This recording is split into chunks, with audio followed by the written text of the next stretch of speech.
shoes. For my baby. Rub my seasoning. My name is Brad, and I'm a conservative Republican. Last summer, I happened to come across a video on the internet about the World Trade Center collapse on September 11th. As a kind of demolition hobbyist, I downloaded it and watched it. The title was Painful Deceptions by a guy called Eric Hufschmidt. The video made me angry. I was determined to prove the maker of this video wrong. I purchased DVDs about 9/11 from CBS and PBS Nova, including one made by the Naudet brothers. These were considered the official videos. And after watching them carefully and researching thousands of websites and archives on the internet, literally not sleeping for an entire week, I realized that the official story, not Eric Hufschmidt's Painful Deceptions, was unprovable, unsubstantiated, absolutely wrong. What you're about to see is information you should already know. Our news reporters, government, and media should have made all this material available to every one of us. Ask yourself why you've never seen it on TV. This is as close as we can get to the base of the World Trade Center. You can see the firemen assembled here, the police officers, everybody.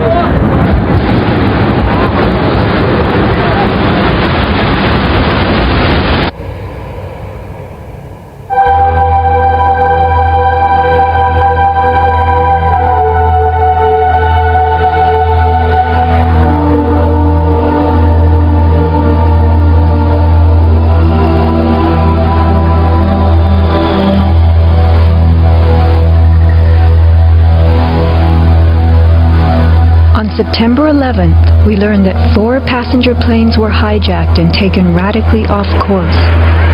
Within an hour, 2 of the planes had flown into the enormous steel towers of the World Trade Center, creating fires and eventually toppling them.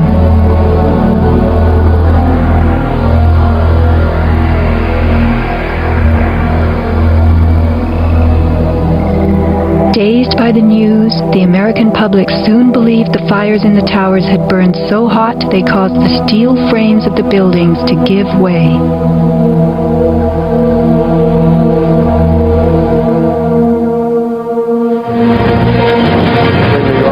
A myth developed, fed by official sources through the media to a bewildered audience. So what was attacked again?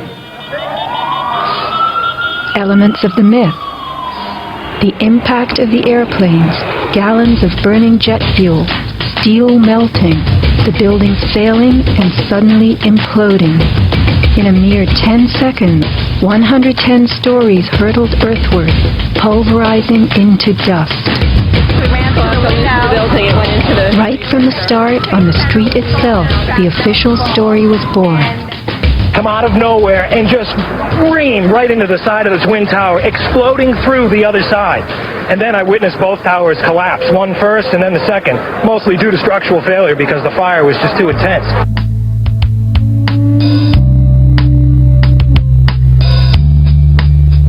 The myth bled into the FEMA report and was echoed by the experts. It was the combination of the impact load doing great damage to the building, followed by the fire, that caused collapse. John Skilling and Les Robertson were the structural engineers who designed the streamlined steel frames of the Twin Towers in the 1960s. Because a wayward Army bomber flew into the Empire State Building in 1945, the towers were built with skyscraper crashes in mind. The airplane we were envisioning was the largest airplane of its time, flying slowly and low, lost in the fog.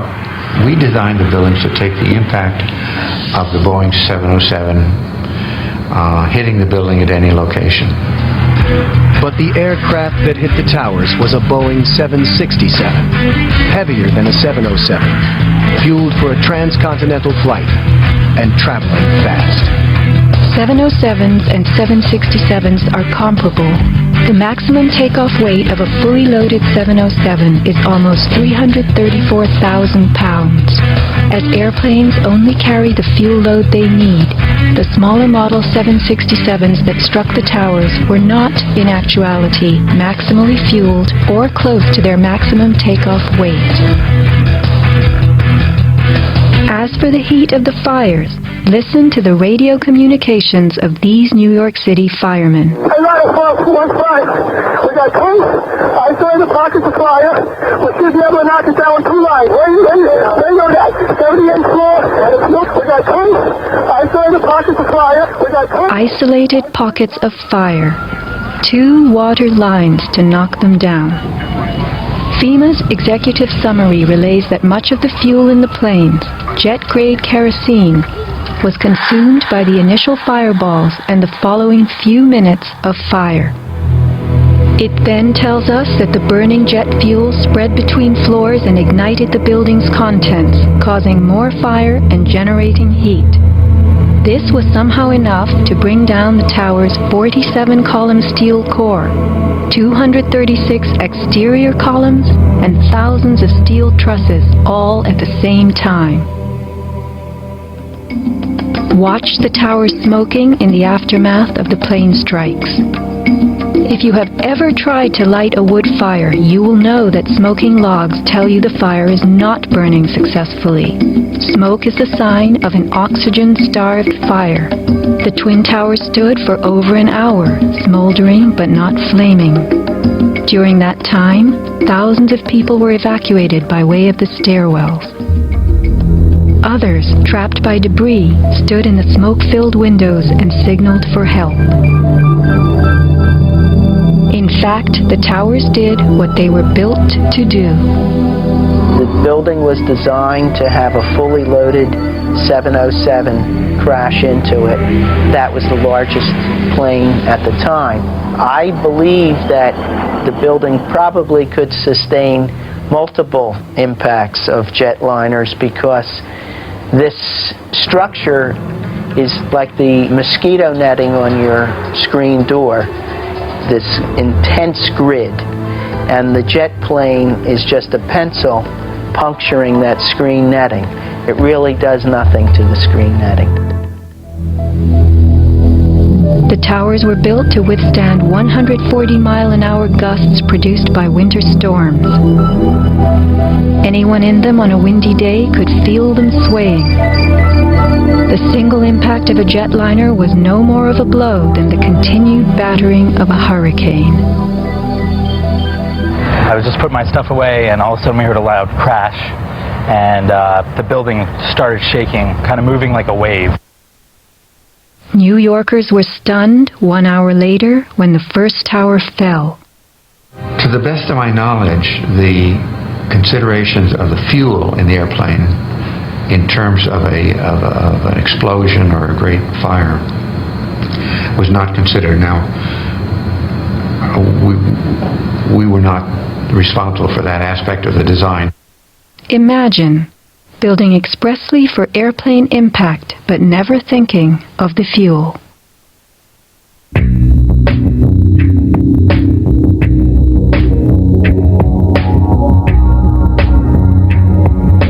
Never before in the history of the world has a steel building collapsed due to fire.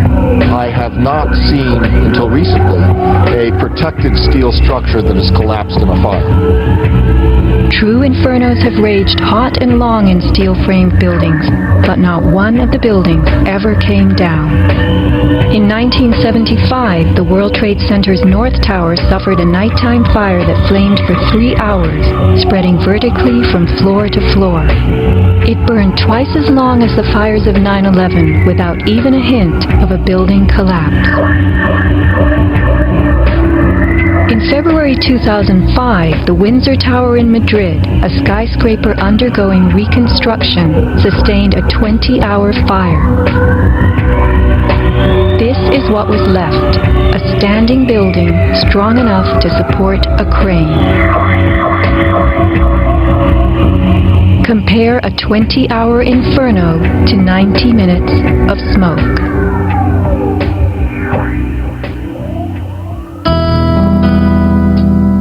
Why are buildings made of steel? Strong, light, and flexible steel frames offer many advantages over wood and concrete, especially where skyscrapers are concerned. Steel makes big buildings relatively light, with tremendous load-bearing capacity. The upper floors won't crush the floors beneath them, and steel holds up better to weather and fire. Most skyscrapers are built on steel or concrete frames, which is a grid of columns and beams that goes all the way through the building. The World Trade Center was different. It was what engineers call a tube structure. It was a very, very strong mesh of steel that surrounded the exterior. Inside there was the core, a rectangle of 47 columns made of 4-inch thick steel at the base, thinning with increasing height. The cores combined might with ingenuity, anchoring the towers and allowing them to flex. Look at the size of this steel. Solid, prefabricated floor assemblies, welded metal floor pans placed on top of trusses both welded and bolted to the vertical frames.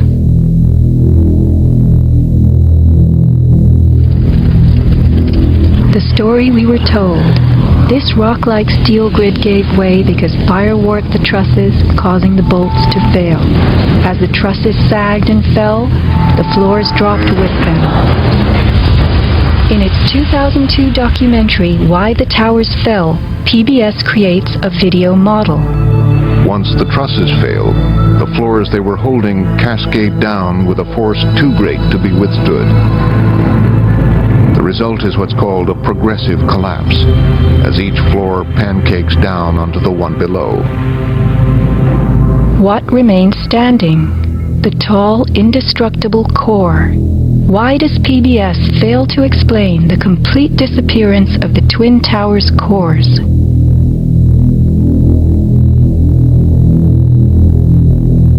The official story's central thesis is based on heat, temperatures high enough to weaken steel. But people in the towers did not report such heat. Think about it. Neither steel, concrete, nor glass can burn. So what in those buildings could have burned to make such heat? How do these firefighters describe the collapse of the North Tower? We started running, floor by floor, instead of popping out. It was if they had detonated. Detonated. They were planned to take down a building. Boom, boom, boom, boom, boom, boom. All the way down. I was watching it and running. And others give similar descriptions. At 10:30, I tried to leave the building, but as soon as I got outside, I heard a second explosion and another rumble and more smoke and more dust. And then a fire marshal came in and said we had to leave because if there was a third explosion, this building might not last. Like it sounded like gunfire, bang, bang, bang, bang, bang, and then all of a sudden 3 big explosions. We started walking down the stairs. We made it to the 8th floor. Big explosion. Blew us back into the 8th floor. Do you know if it was an explosion or if it was a building collapse? To me, it sounded like an explosion, but it was a huge explosion. Chief Albert Turry told me that he was here after the events that took place this morning. He tried to get his men out as quickly as he could, but he said that there was another explosion which took place, and then an hour after there was another explosion in one of the towers here. So according to his theory, he thinks that there were actually devices that were planted in the building. Reports of bombs in the buildings, explosions. A CBS reporter to Dan Rather. But I was coming toward the World Trade Center looking for CBS crews and asked a firefighter if he saw any. All of a sudden there was a roll, an explosion, and we could see coming at us a ball of flame stories high. Listen to the sound of a large explosion right before the South Tower begins to fall. This is as close as we can get to the base of the World Trade Center. You can see the firemen assembled here, the police officers, FBI.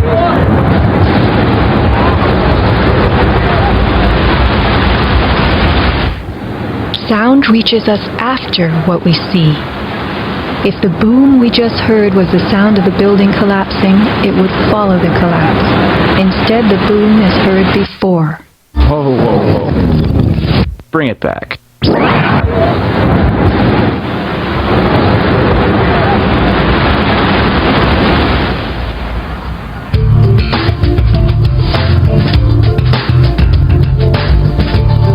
Let's consider the characteristics of steel.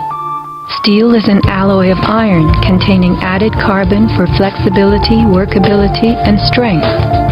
In the days of old, blacksmiths heated iron till it was red and pounded it for hours to form it.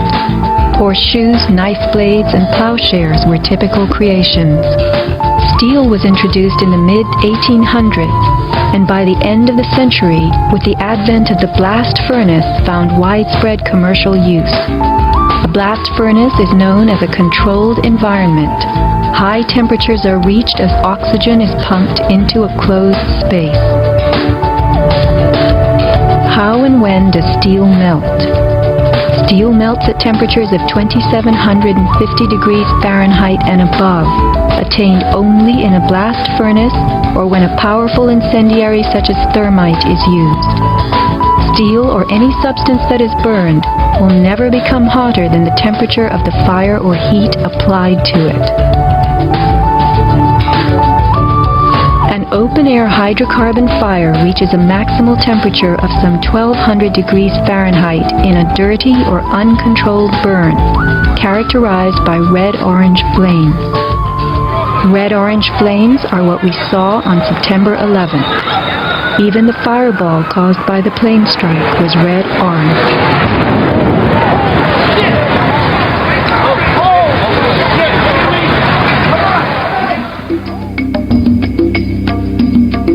A controlled burn falls between a dirty burn like a fireplace and a controlled environment, the blast furnace.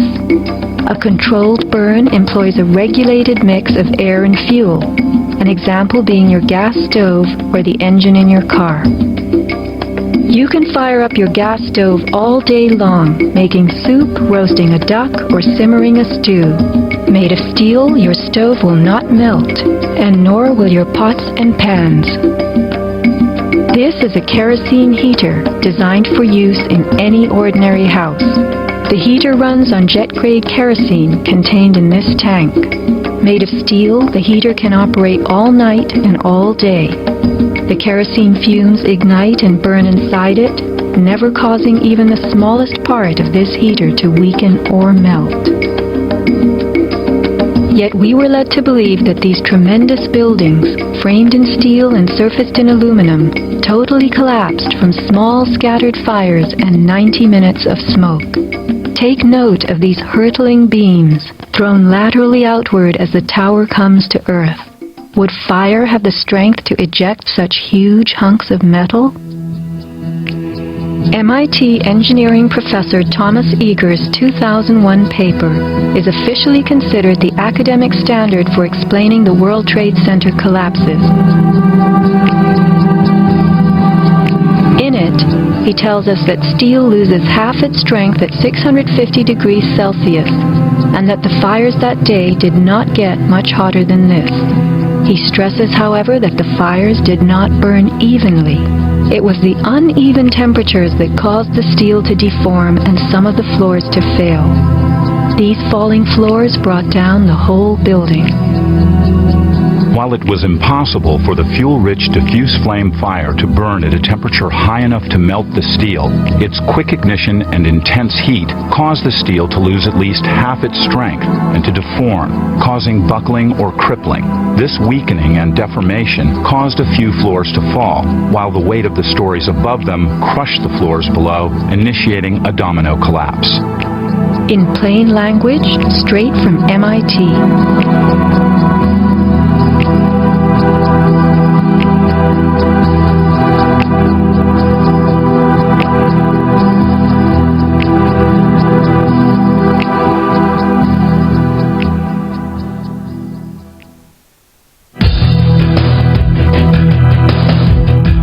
What do falling buildings look like? What do demolitions look like?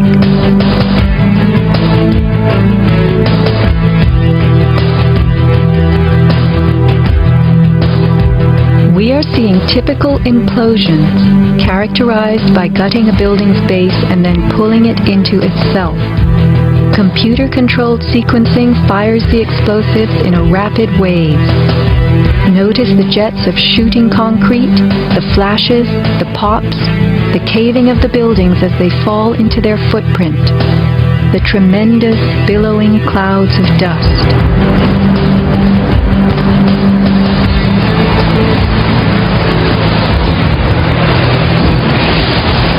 Now let's look at the collapse of the Twin Towers.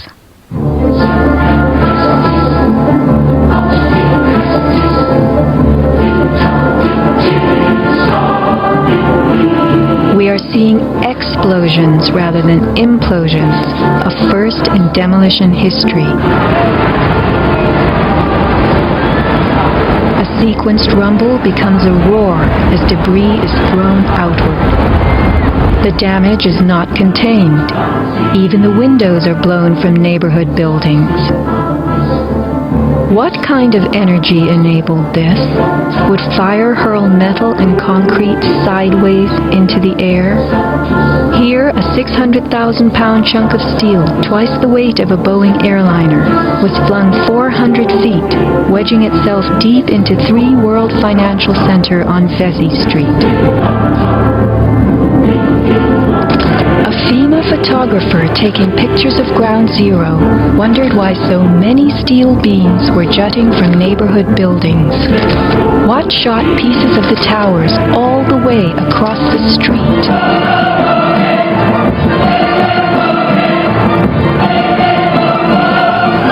In April 2006, New Yorkers were distressed to learn that bone fragments, human remains from 9/11, had been found on the roof of the nearby Deutsche Bank building.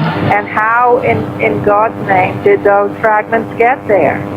It surprised me that there was still bone fragments or human remains that had not been discovered. How is it possible that after 5 years they're finally looking on the rooftops of the Deutsche building? I mean, that's crazy. And bone fragments less than a centimeter long. How could they be so small? So much to be explained. Why did the South Tower fall first when it was the second tower to be hit? Watch the top of Tower 2 leaning outward, about to topple. Then, suddenly, it disintegrates in midair.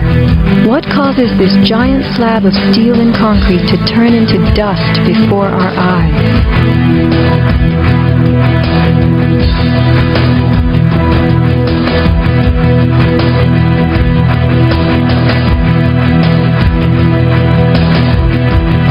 Watch both buildings collapsing straight down, directly into the path of most resistance, which is all the floors and all the mass of the building itself.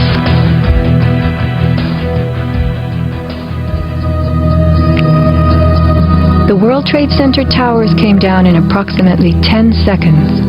Seismic data from Columbia University puts the North Tower collapse at about 8 seconds and the South Tower at approximately 10. Lynn Simpson, a survivor from the 89th floor of the North Tower, describes the site. And I saw the Trade Center literally collapse in upon itself floor by floor by floor, and it took seconds for it to happen. It was a massive building, and it just pancaked. 10 seconds. These are 110-story buildings coming to Earth at free fall speed, the rate at which an object drops through air. The lower floors would need to give way completely as the floors above them fell. Can a person walk through a closed door as quickly and smoothly as one that is open? A 10-second collapse means the upper floors encountered no resistance from the undamaged floors beneath them. Watch the demolition wave rushing straight down.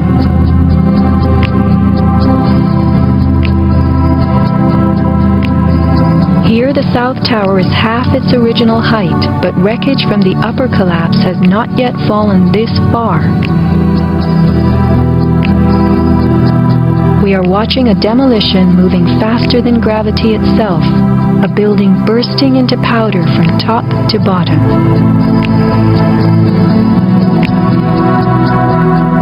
Here, the core of the North Tower finally gives up. 700 remaining feet of giant steel columns, among the strongest ever erected. What force acts upon the core to make it all of a sudden disappear?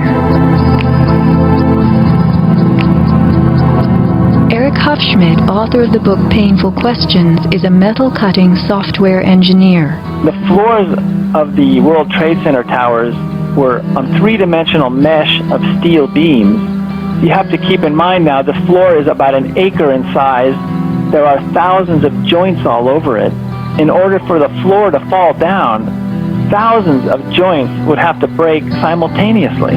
So then if you look at the speed at which this came down, less than 10 seconds, you blink your eye and thousands of joints just popped somehow. The only way you can explain that is with explosives. They had to have had explosives placed all over the floors at the primary joints. And then that would explain how all of the joints broke at such a rapid rate. The debris was crashing from one floor to the next. Debris cannot crash through steel and concrete floors as fast as it falls through the air. And there was no slowing. Explosives had to be breaking the joints ahead of the falling rubble, which is why the top half starts off collapsing slowly and then it starts picking up speed.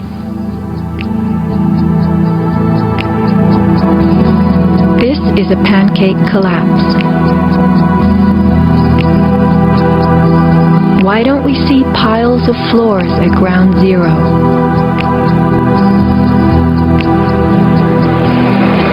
And paper blown everywhere.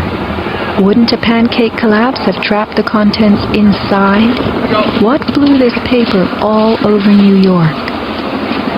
If you were to drop a billiard ball from the top of the Twin Towers, it would hit the ground in just over 9 seconds, the average time it took for the towers to fall. Helped by gravity and falling through air, the ball will gain speed. The calculation for a pure pancake collapse of 110 stories, with each floor pulverizing to get out of the way, is 96 seconds. In the real world, with the floors creating resistance, a pancake collapse would lose speed. Never would it gain speed.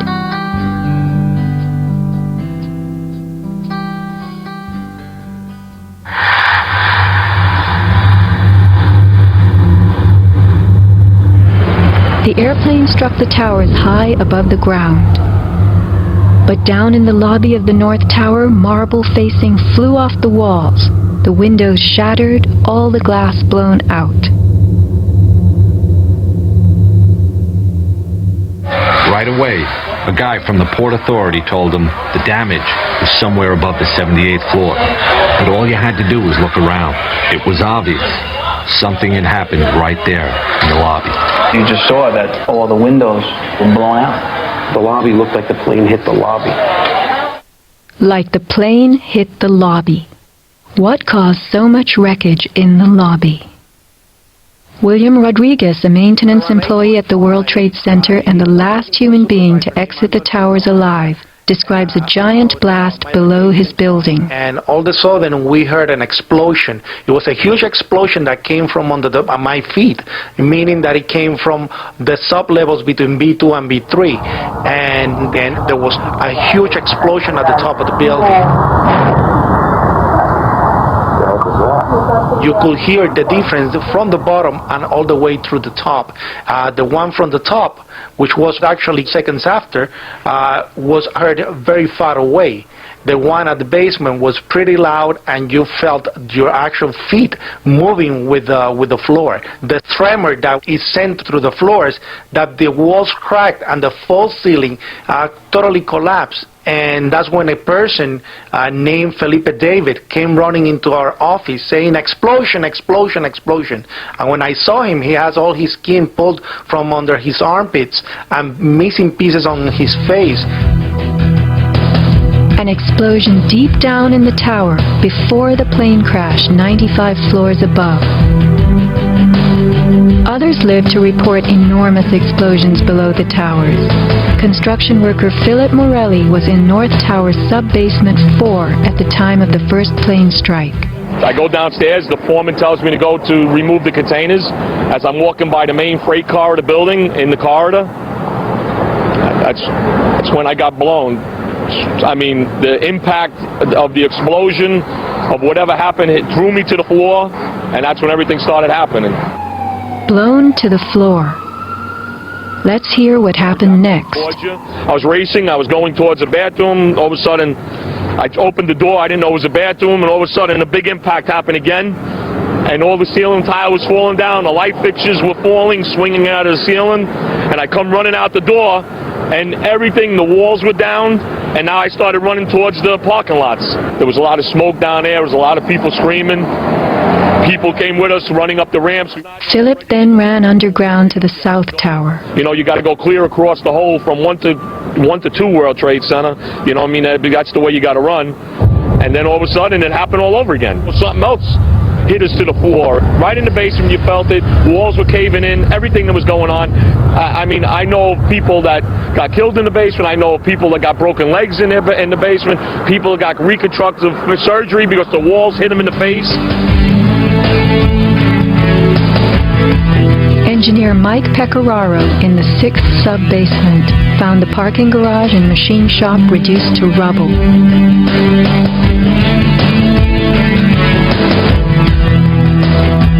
Rescue firemen and civilians spoke of hearing explosions throughout the towers. Firefighter Lou Caccioli told People magazine that as he and others evacuated workers, bombs were going off inside the building.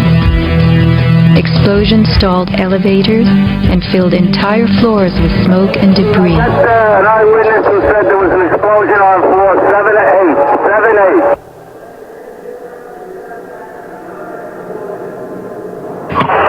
Warren Street because of the secondary explosion. We've got numerous people covered with dust from the secondary explosion. 1013, has had a major explosion and what appears to be a complete collapse surrounding the entire area. Who's involved in the secondary explosion?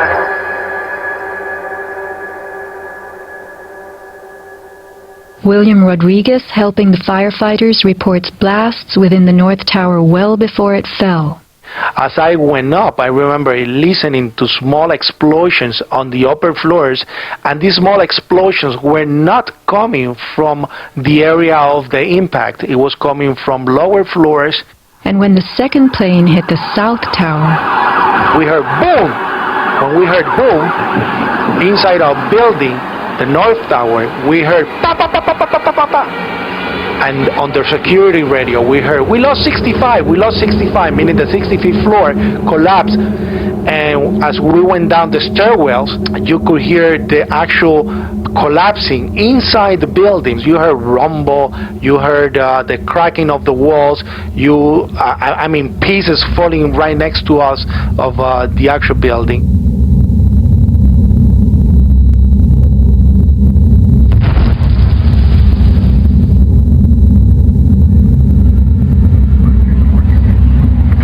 What happened at the base of the towers just before they came down? Smoke appeared at street level.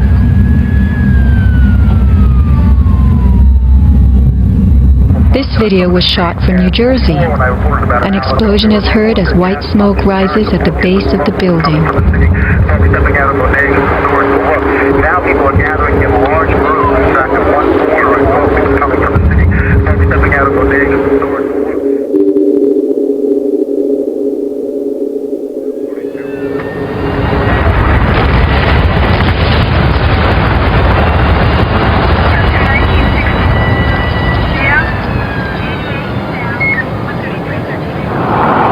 Watch the camera shake on its tripod as a large energy source rocks the ground. 9 seconds later, the North Tower falls. I heard like an explosion and then a cracking type of noise. And then it sounded like a freight train, rumbling and picking up speed. I looked up and I saw it coming down. As I came out of the North Tower, everything started trembling under my feet like an earthquake. The only thing I saw was a fire truck. I ran towards the fire truck and slid right under, when the building started to collapse right on top of the fire truck.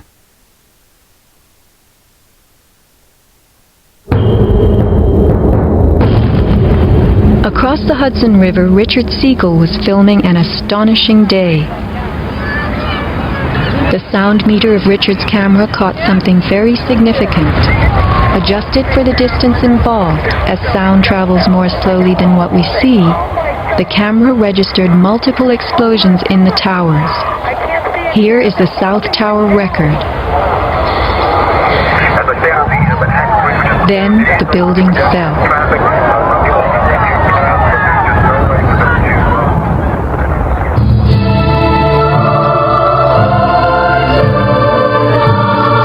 Let's look carefully at the collapse itself. Notice the puffs of concrete issuing from the sides of the building well ahead of the collapse wave. Called squibs in demolition language, these are actual explosives, charges firing visibly through the exterior as gravity pulls the building down.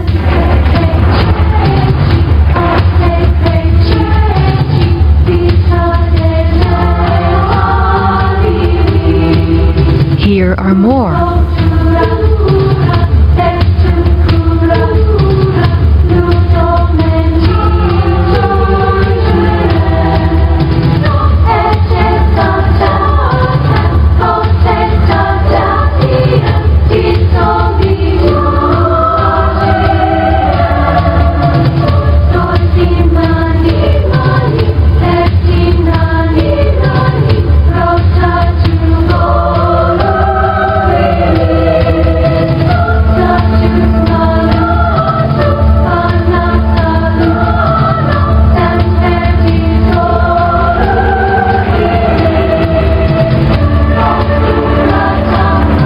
Shattering from the top, engulfed by banana peel plumes, these were no ordinary implosions.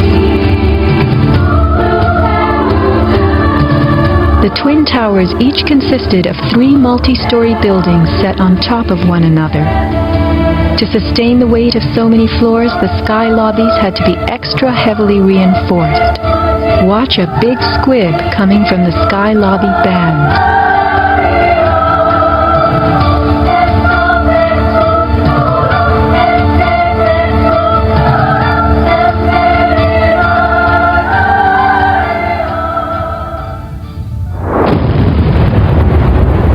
A powerful blast produces what is called a shock wave. Explosions generate extremely high compressional waves that exceed the limits of surrounding air and space, creating a violent force.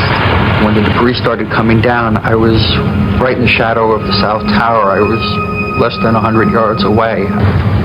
Everybody saw the video over and over again of that cloud chasing people down the street.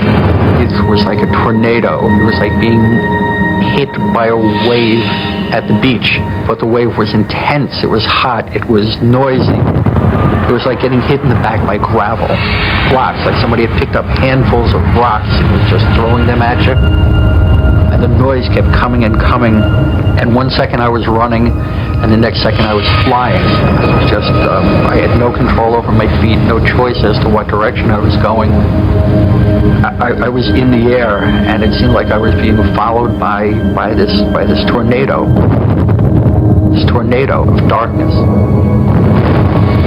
The South Tower fell first.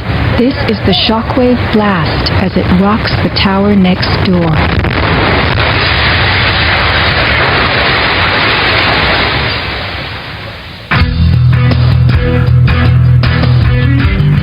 As the buildings fell, they darkened Manhattan, filling the air with billowing clouds of dust and ash.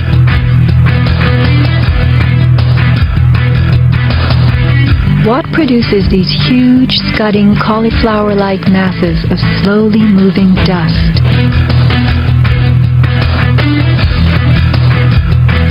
True, a 110-story building has just been reduced to 1 million tons of rubble. But is there anything in our experience we can compare it to? A volcano.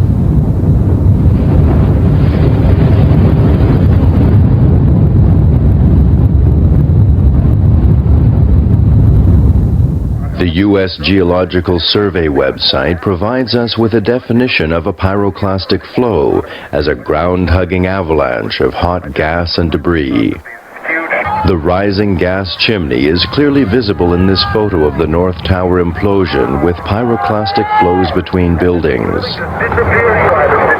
The cauliflower shape of the debris clouds is a telltale sign of pyroclastic flows generated by massive explosions typical of volcanic eruptions and controlled demolitions. That is the second building that has gone down. It came out. A pyroclastic surge can even flow over water as hot gases carry dust created by explosive energy. Here, the South Tower implosion creates a pyroclastic surge moving out over the Hudson River. A volcanic eruption produces exactly the same thick, scudding ash, heavy with debris, hugging the ground as it flows out from a tremendous internal explosion.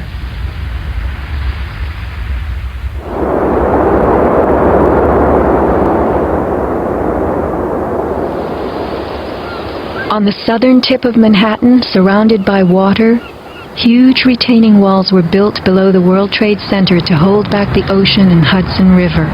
The bathtub, as it was called, held 7 levels of parking garages, maintenance rooms, and the New Jersey Path train station. After September 11th, the 3-foot-thick slurry walls were found to have shifted up to 18 inches inward. These walls are coming in. These walls hold back the river. So if these walls cave in, this place is going to get flooded out by the river. Let's think about this. A pancake collapse should have left the foundations in place. They had always borne the weight of 110 floors, but something happened in the sub-basements to disrupt them. All the collapse had gone down to track level, so we had 60, 70 feet of wall, totally unsupported. What kind of force could have dislodged so many stories deep underground?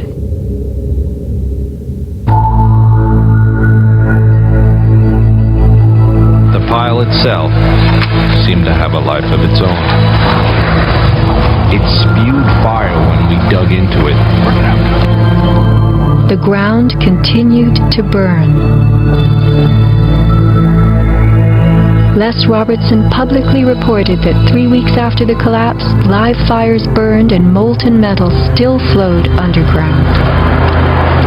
You see how this debris is still smoking? That's from the fires that are still burning. 8 weeks later, we still got fires burning. Steel-toed boots is one of the biggest things. Out still on the rubble, it's still, I believe, 1,100 degrees. The guy's boots just melt within a few hours. In November 2005, physics professor Stephen Jones of Brigham Young University published a 25-page treatise on the collapse of the Twin Towers and Building 7, applying the laws of physics to the official story. From an interview on MSNBC. As we read in the FEMA report, it says here, and I put this in my paper, of course, the best hypothesis, which is the only one they looked at, the fire, has only a low probability of occurrence. Further investigation, analyses are needed to resolve this issue, and Professor, I agree with that. I am sorry that we are out of time, and I'm not sure that... Whoa. One other thing I want to mention about... Okay, if you can hit it okay, all right. Okay, here we go. Molten metal in the basements of all 3 buildings. Right. And yet all scientists now reasonably agree that the fires were not sufficiently hot to melt the steel. So what is this molten metal? It's a direct evidence for the use of high-temperature explosives such as thermite. Thermite produces molten iron as an end product. Okay. We appreciate your coming on, even if I don't understand your theories. We appreciate you trying to explain them. Thanks. Professor Jones barely got in his mention of thermite. An incendiary used by the military, thermite is a compound of iron oxide and aluminum, which when ignited sustains an extreme heat reaction, creating molten iron. In just 2 seconds, thermite can reach temperatures over 4,500 degrees Fahrenheit, quite enough to liquefy steel. This is thermite melting the engine of a car. We know that open-air fires cannot burn hot enough to melt steel, but metal had melted at the base of the towers.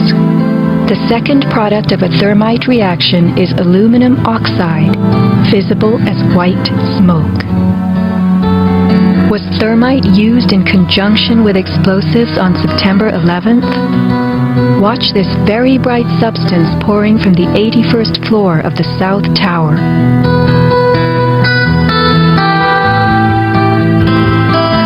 White smoke appeared at the base of the building. Would this be aluminum oxide, the byproduct of a thermite reaction? Appendix C of the FEMA report describes sulfur residues on the World Trade Center steel. The New York Times called this the deepest mystery of all. Sulfur slightly lowers the melting point of iron, and iron oxide and iron sulfide had formed on the surface of the structural steel. Sulfur used with thermite is called thermate, producing even faster results.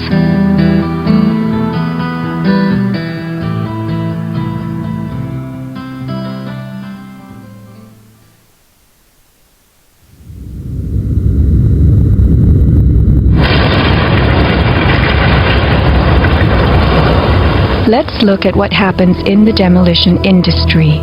Taking down large structures requires preparation.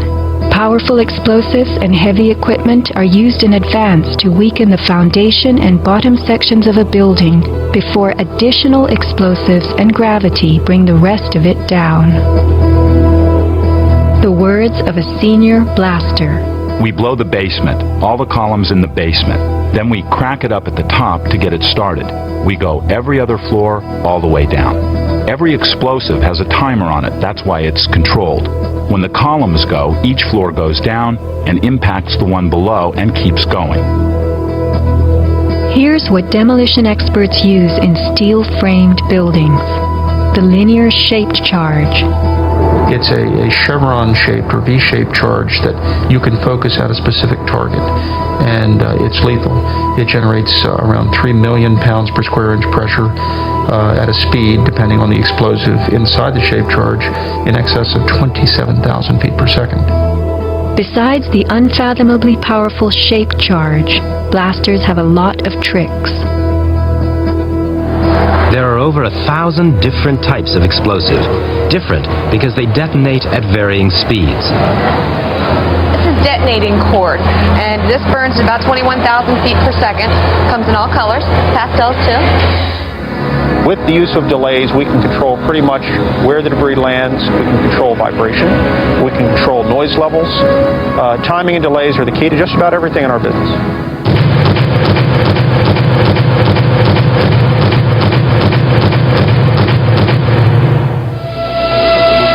What is the result? The thing that pleases me is the fragmentation and the control. One to take a building and break it up into millions of pieces and put it in this basement as artfully as we do it, and it works just like clockwork. So we've got it all down to a science. It gives me goosebumps to talk about it.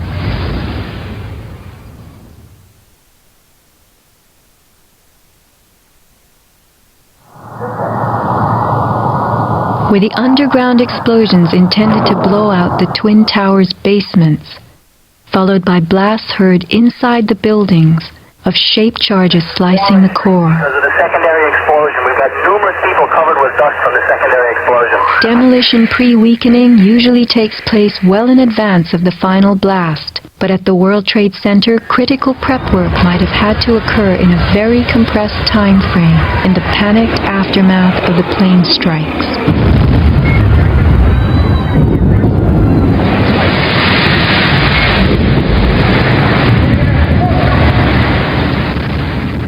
These core columns were discovered after the collapse. The angled cut occurs in exactly the manner that shaped charges slice through steel beams to control the way they fall. Notice the hardened once liquid metal. Was thermite used with the shape charge? The job of the shape charge is to cut steel H-beams. The way we do this is by cutting the beam at an angle, which, through a series of beams cut at the same angle, will tend to make the building shift over and walk. Let's look at the rubble of two 110-story buildings brought to the ground. In a 7-story crater lie nearly 2 million tons of debris. Had the basements not been blown out, where would 2 million tons have gone? Heaped on the ground, ready to slide and spill? The art of controlled demolition.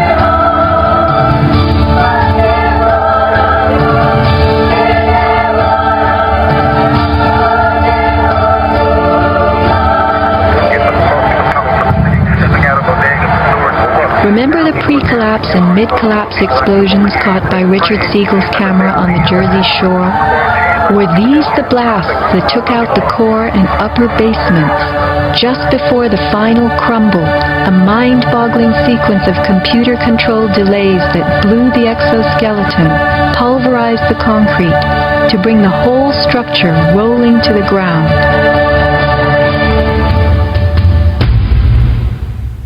Was this the story of that day? Inside our building, the North Tower, we heard pa pa pa pa pa pa pa pa pa. And on the smoke coming from the city. Stepping out of bodegas and stores for work.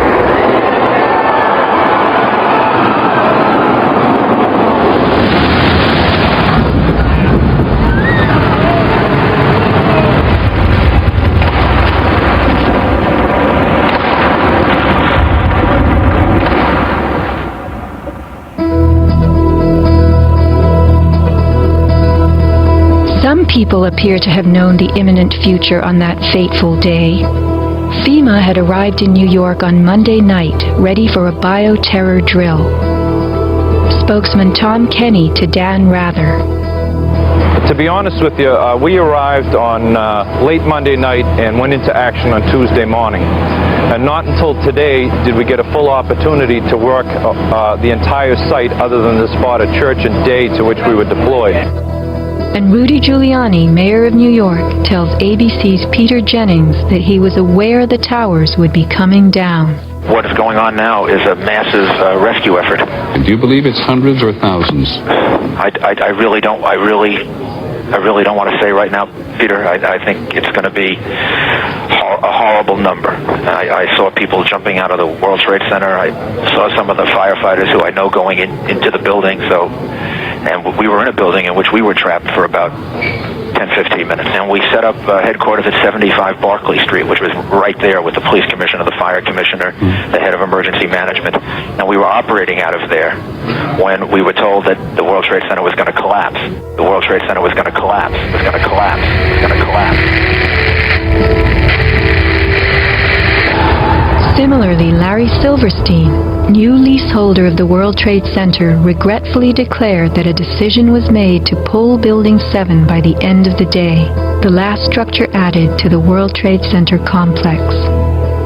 Let's hear Mr. Silverstein's actual words, delivered for our benefit in the 2002 PBS documentary America Rebuilds. I remember getting a call from the fire department commander telling me that they were not sure they were going to be able to contain the fire. And I said, we've had such terrible loss of life.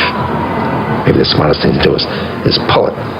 And they made that decision to pull, and then we watched the building collapse.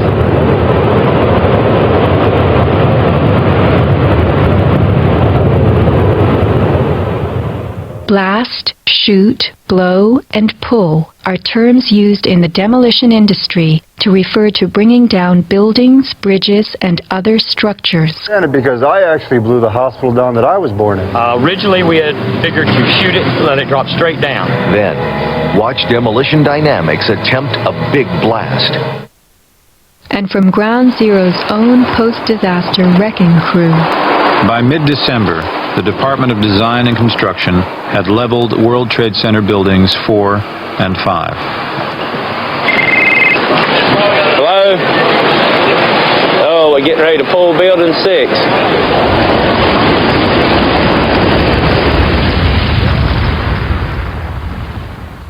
Silverstein, a commercial real estate tycoon with international political connections, acquired a 99-year lease on the World Trade Center complex in the spring of 2001. Throughout the summer, he reworked the insurance policies on his new property, making sure that it was covered for acts of terrorism. Explicit in the lease agreement was Silverstein's right to rebuild the complex if it were destroyed. After 9/11, Mr. Silverstein fought his insurers in court to obtain double his policy limits for the destruction of his property, maintaining that the double hijacking constituted 2 disasters caused by terrorists, not just one. He won and was awarded over $7 billion, a magnificent return on his original $15 million investment. My first reaction is to think about the families of those people, the tragedy, the magnitude of it. However, I firmly believe that we should rebuild.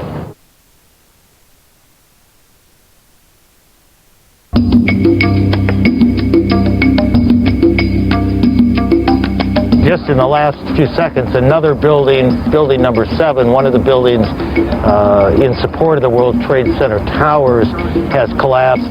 World Trade 7, functioning as the command center for the complex, housed giant diesel backup and oxygen systems, the mayor's protected emergency bunker, and offices for the CIA, Secret Service, Department of Defense, and Securities and Exchange Commission. Its other tenants were insurance companies, brokerages, and banks. No plane hit Building 7, but at 5:20 p.m. on September 11th, it collapsed in a heap on the ground. Some damage to Building 7 is said to have been caused by debris from Tower 1. Though this New York Times article tells us Building 7 burned like a giant torch, the only visuals that exist are of unidentified smoke and a few small fires. Compare this to the wallops sustained by World Trade Center 3, 4, 5, and 6.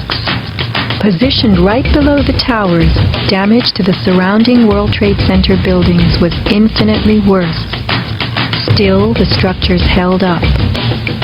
But somehow, rescue workers knew that Building 7 would fall. You hear that? Keep your eye on that building. It'll be coming down soon. A 47-story skyscraper, Building 7 folded neatly in 6.5 seconds. A textbook descent right into its footprint. Silverstein Properties now tells us that its owner was referring to the team of firefighters inside the building when he spoke of the decision to pulling the firemen out of harm's way. However, there were no firefighters in Building 7, according to FEMA, NIST, and Fire Chief Frank Fellini. They were ordered out at 11:30 that morning. 6 hours later, the building came down. You know, we heard this sound that sounded like a clap of thunder.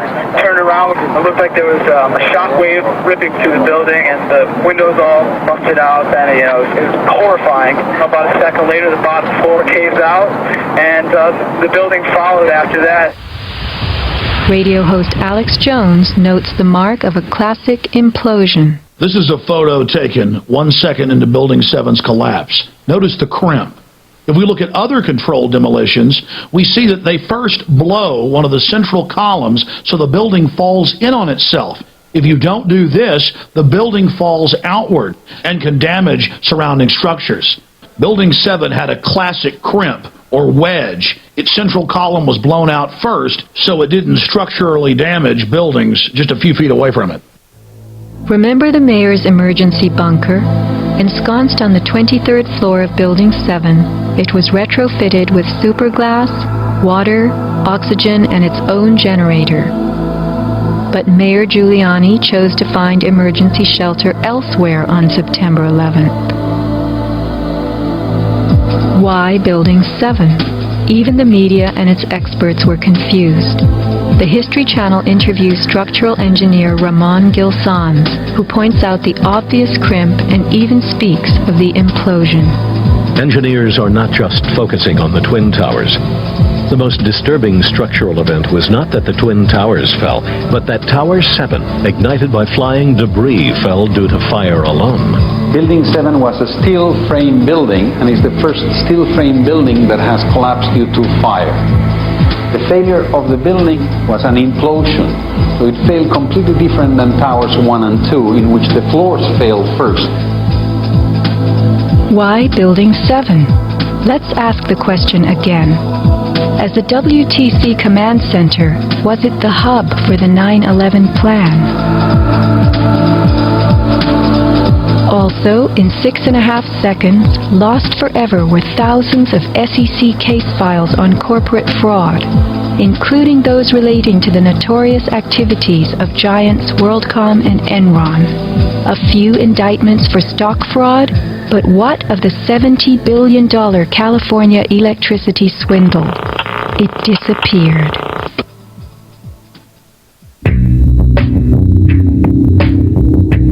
No one died in the collapse of Building 7.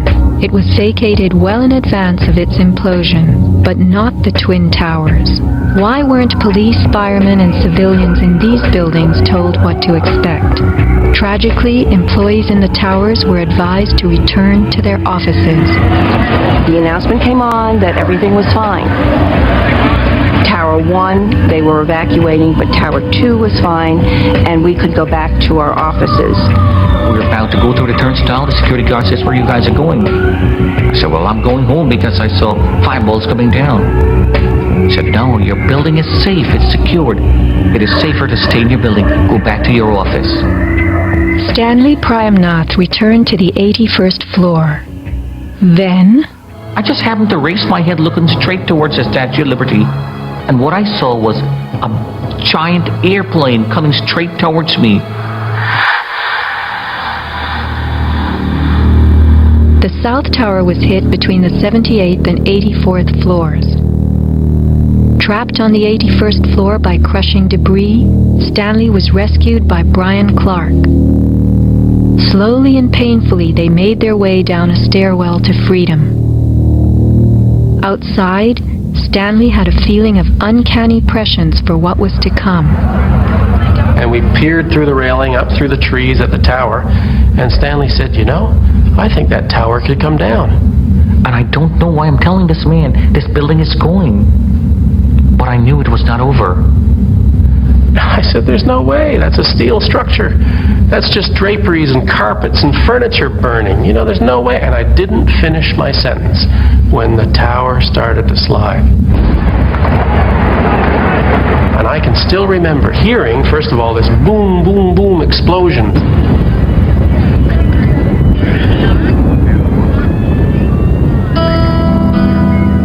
Not all were blessed with intuition or foresight.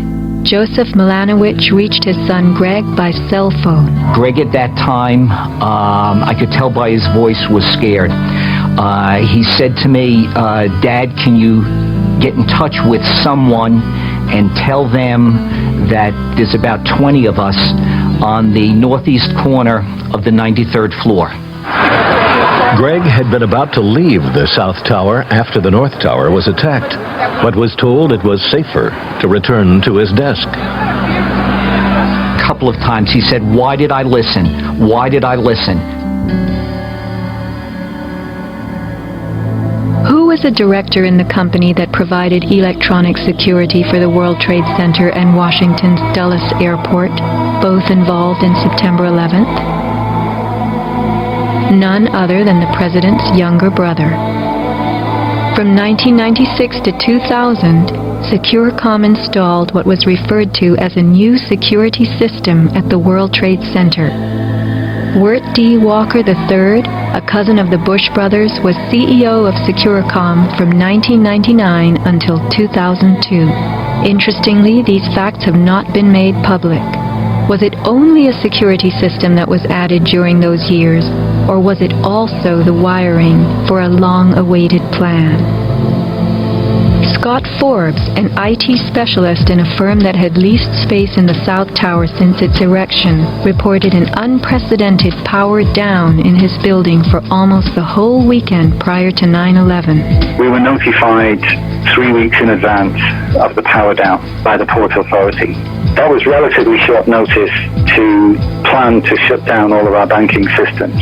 It was a big deal. It was unprecedented. We had a data center on the 97th floor, so our originating servers were all there.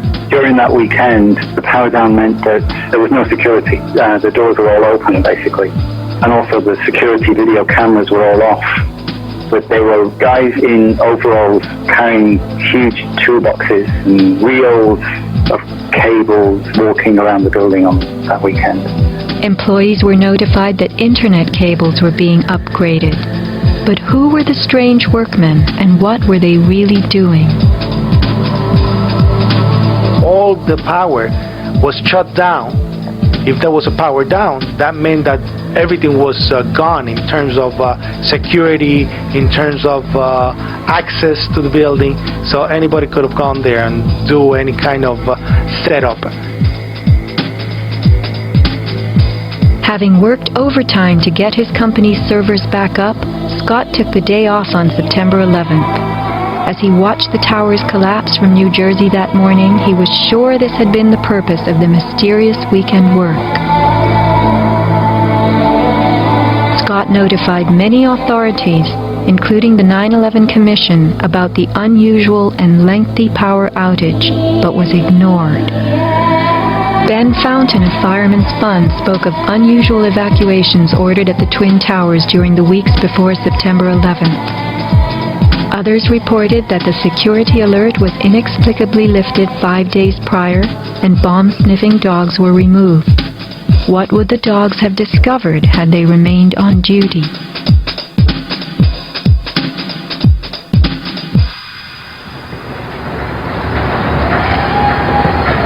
Not long after the disaster, Lower Manhattan saw banners like this one. Although they were idolized as cathedral-like symbols of power and triumph that pierced the New York skyline, the Twin Towers were big money losers for the Port Authority of New York.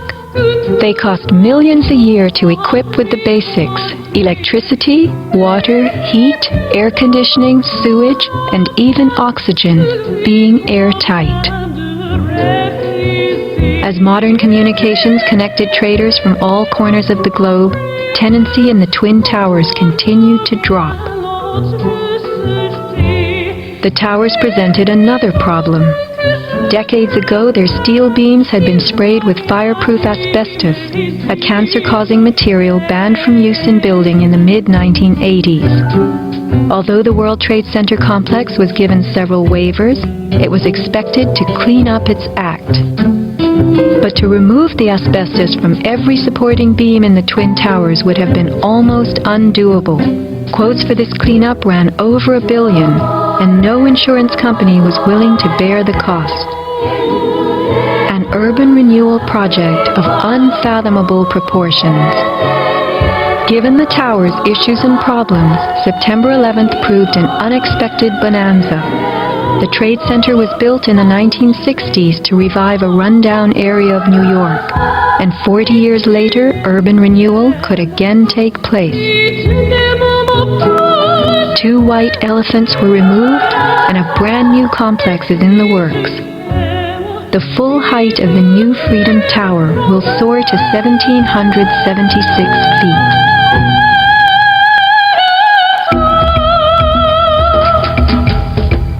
The suffocating dust that engulfed Manhattan was much more than dust. It was pulverized concrete, glass, metals containing lead, mercury, dioxins, benzene, and of course asbestos. None of that was healthy for any living thing. Today, thousands of rescue workers have developed lung cancer and serious permanent health conditions. And the rescue dogs continue to die. What you had was a ground-level municipal incinerator that smoldered for months, burning up the most heavily computerized building in the world.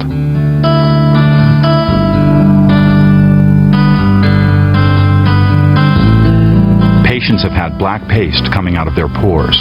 They have reported bowel movements that are blue or green and have smelled like smoke, despite the fact that they have not been at a fire scene for months. Only 3 days after September 11th, Washington instructed the EPA to declare Manhattan safe and reopen Wall Street, though the air remained toxic. A federal judge is blasting the former head of the Environmental Protection Agency for telling New Yorkers it was safe to return to their homes and offices near Ground Zero soon after the 9/11 attacks. The judge called Christine Todd Whitman's actions, quote, conscience shocking, and refused to grant her immunity. It was documented that the White House ordered EPA to tell these lies, to downplay the seriousness of the environmental hazards. In addition, 9/11 first responders who have fallen ill and applied for aid have been denied.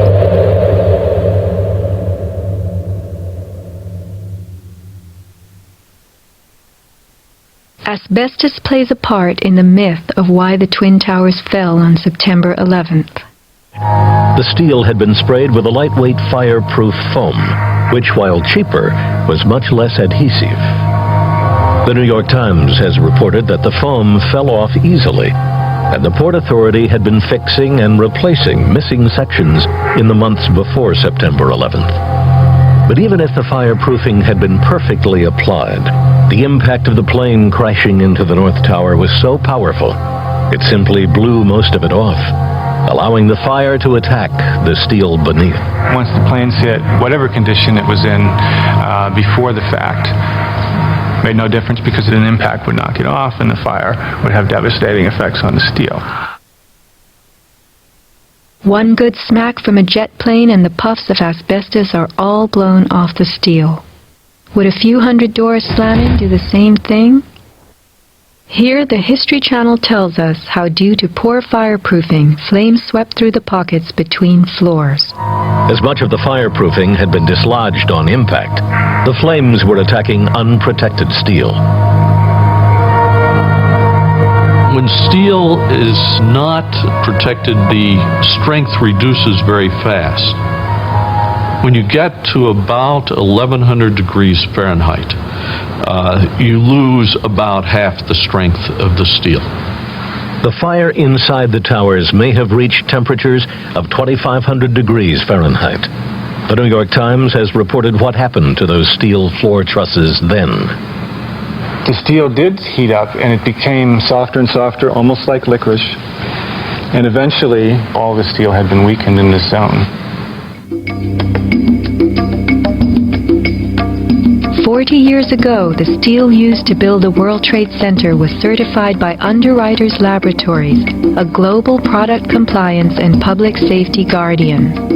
Let's hear a lone voice that spoke out from this enormous company. My name is Kevin Ryan, and I'm formerly a manager at Underwriters Laboratories. I was fired from my job 5 days after sending a letter to a government scientist at the NIST, questioning the report that the NIST had recently released in October of 2004. I wrote this letter because I had serious questions about what I saw in the report. Those questions went back to September of 2001 when UL's CEO came to our location in South Bend. He told our entire staff that the World Trade Center steel had been certified by UL, and he said that we should be proud of how long the buildings had stood. Over the next 2 years, I did some research and found some very disturbing facts, including that the steel had been disposed of in an unprecedented manner. Once I discovered those facts, I sent a written question to UL CEO asking him about these things and what he was doing to protect our reputation as a company. He replied in writing to me that UL did, in fact, test the steel. He talked about the quality of the sample and how well it had performed in the tests. And he said that our company had tested the steel and that it had done beautifully. After that, he asked me to be patient and wait for the NIST report because UL was working closely with them. I saw this report in October of 2004, and in November I sent my letter to NIST asking for clarification. I felt it was an obligation on my part to ask the questions, since no one else seemed to care to. After the 1993 bombing, the fireproofing in both buildings was updated considerably. But when you look at the NIST report, you don't see any testing that showed that a 767 would widely dislodge the fireproofing under any impact, let alone so far from the point of impact. So now we've been left with a new theory that is not really a theory at all, but only a collection of vague statements. The NIST report represents what can really only be called anti-science. They started with their conclusions and worked their way back to some leading hypotheses. When the results of the physical tests showed that the temperatures were far too low to soften steel, and that the floors could not have collapsed, and that the fireproofing could not have been widely dislodged, the NIST ignored these results and built a black box computer model that no one can argue with, and that would spit out the right answers. Today, anyone who's conscious enough to know what's happening in the world knows that most government policy is being driven by this false story. Network known as crack down and punish the perpetrators of this attack. This is being seen on Capitol Hill as another Pearl Harbor, as another Pearl Harbor, as another Pearl Harbor. The steel in dragon-like lengths and contortions spoke for itself, bent, deformed, without cracks. I found it hard to believe that it actually bent because of the size of it and how there's no cracks in the iron. It bent without almost a single crack in it. It takes thousands of degrees to bend steel like this. Typically you'd have buckling and tearing on the tension side, but there's no buckling at all. There's no buckling at all. Here is the meteorite, molten iron fused with concrete. And architects, engineers, people who work with steel, welders have just never seen the level of destruction and the level of deformation of this material in our lives. It is true that heat expands steel. In a fire, steel members may swell and bend slightly. But this, how could these huge tangles have been created? The steel below the towers had melted at many thousands of degrees. Since metal conducts heat, were these twisted remains formed by high temperatures wicking their way through a gridwork of steel?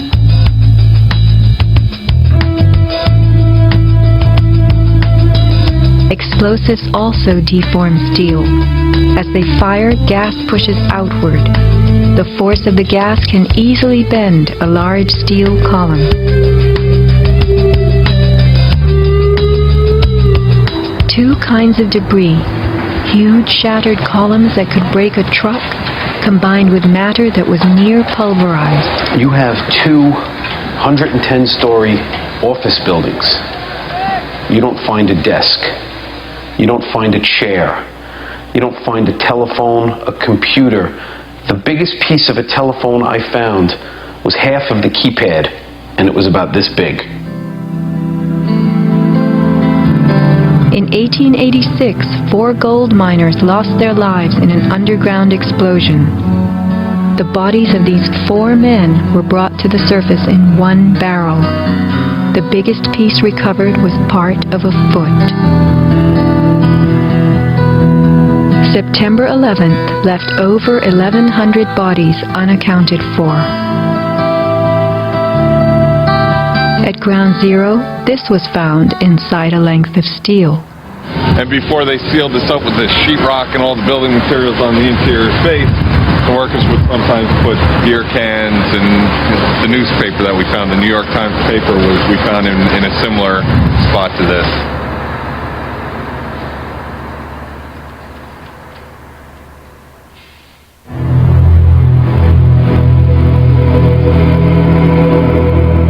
Secrets cannot be kept forever. Just as that newspaper from 1969 revealed itself to us decades later, we will someday know the inside of September 11th. The reasons for the staging of such a production go far back into time. Insurance policies covered nearly everything in the World Trade Center that was destroyed. But what if certain commodities could be removed in the nick of time? Gold and silver held by commercial banks and the COMEX exchange is said to have been stored beneath Ground Zero. This single cache belonging to the Bank of Nova Scotia was unearthed and made public. Was there more, and was it removed, remains the question. As last survivor William Rodriguez climbed the stairwell to rescue people, he remembers a very strange thing. As I stood there on the 33rd floor, I heard very strange noises on the 34th floor. Now, the 34th floor was an empty floor, a floor that did not have any kind of walls, or it was a construction floor. It was totally hollowed out. There was nothing there, and I heard very heavy equipment being moved around, and it sounded like dumpsters with metal wheels being moved around, and I got scared because I knew it was an empty floor. Nobody was supposed to be there. As a matter of fact, not even the elevators stopped there. You have to have a special access key to open the door on the 34th floor. So to find that there was strange noises there, and I continue actually bypassing that floor because I didn't dare to open the door on the 34th floor.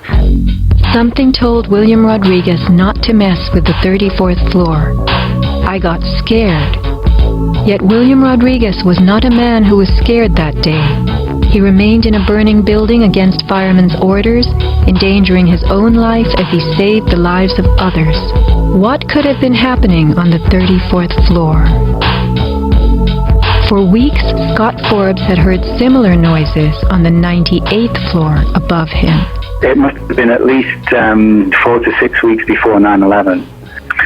It was like rebuilding work going on upstairs. The tenants, the people from Aon who had been were moved somewhere else, the offices were just vacant. And there was a lot of heavy machinery building work going on. It was almost like pneumatic drills and lots of hammering, so much so that the floors were shaking. That's how noticeable it was. It was almost as if something heavy was being moved and then it was being taken off wheels, and it was like boom. Our floor underneath literally shook. You could feel the weight above you. That was how large it was. On one occasion, I opened the door to see what was going on, being nosy. When I opened the door, the whole office space was empty. There was nothing there at all. It was quite bizarre because it was just empty. Completely empty, barren, nothing, zero. Not even cables hanging from the ceiling, but there'd been these heavy noises and vibrations up above. It was really strange. And the noticeable dust in the building the week before. It was probably the week leading up to 9/11. Every morning I'd come in around 7 a.m. and the dust was incredible. It was filthy. It was like the cleaners weren't cleaning. Right where the windows were, there was a sill which enclosed radiators. I was sick to death of the dust which was appearing on the windowsills. It was dirty grey and very, very noticeable in that week leading up to 9/11. Where was that dust coming from? Grey dust Scott himself had to clean. Was it powdered cement? The steel columns of the Twin Towers formed an endo and exoskeleton. Had something been placed around the edge of the building, holes been drilled to contain it? Was the dust in those final days a telltale sign? As white elephants, the buildings were full of vacant offices. Tenants could be temporarily moved around for upgrades as Aon was, and a plan arranged to perfection. Was the strange construction that could be heard but not seen going on all over the towers? Larry Silverstein took possession 6 weeks before September 11th, when the strange construction began. Were the sounds that scared William Rodriguez the last of the rats as they left a sinking ship?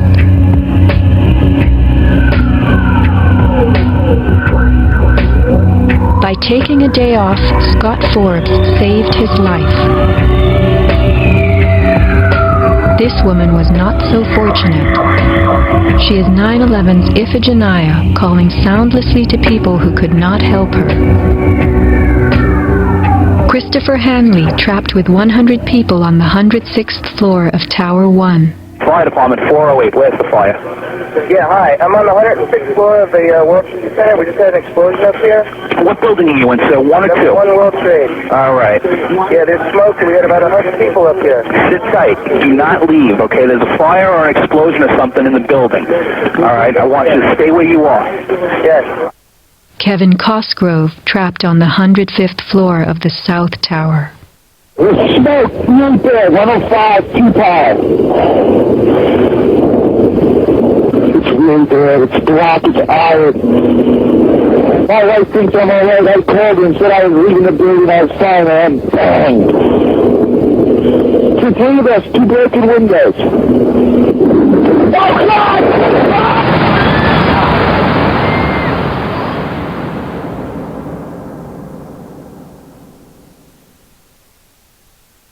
Let's not forget these people whose fate on this day was decided for them. As we know, secrets cannot be kept forever.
The place I'm going, I will surely know my way, and I will turn and look inside me and bid farewell.